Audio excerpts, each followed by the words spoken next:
Welcome to Linda's Creative Coiling. Today I'm going to show you how to shape the sides of your basket if you want your rows to go straight out so that you have a flat surface. When I do this, first of all, I'm using 4-ply waxed linen thread and the swirling basic stitch. So when I want my walls of my basket to go straight out, I have to insert my darning needle straight up so that they're exactly perpendicular. My walls are going straight out, my darning needle has to go in straight up.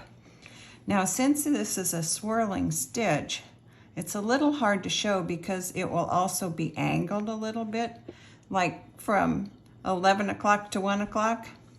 So I turn my basket over. I'm going into about the top third of my coil, and I'm going straight up and down. I don't know if I can show that. My darning needle is straight up and down. It's also at an angle, but it's straight up and down and perpendicular. So my walls are horizontal, my darning needle up is vertical.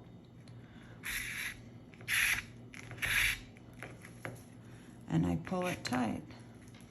So again, to make my walls of my basket go straight out, my darning needle has to go in straight up. If I turn it over, I go in straight up and down. If you start angling it, then the walls of your basket will not lay flat. Pull that tight.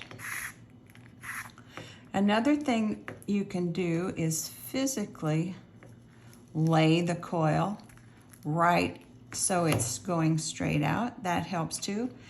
And as you keep working, let's say I wanted my basket to be wider, I could press down on the edges and physically manipulate the basket. So to go straight out, you go straight up. And that's how to shape a flat basket. Thanks for watching. I'm Linda. Come back soon. Hi, I'm Linda. Thanks for watching my video. I hope you liked it. If you would like to subscribe to my channel, you can click the subscribe button and ring the bell, and that way you'll be notified next time I post a new video. Hope to see you soon. Thanks a lot.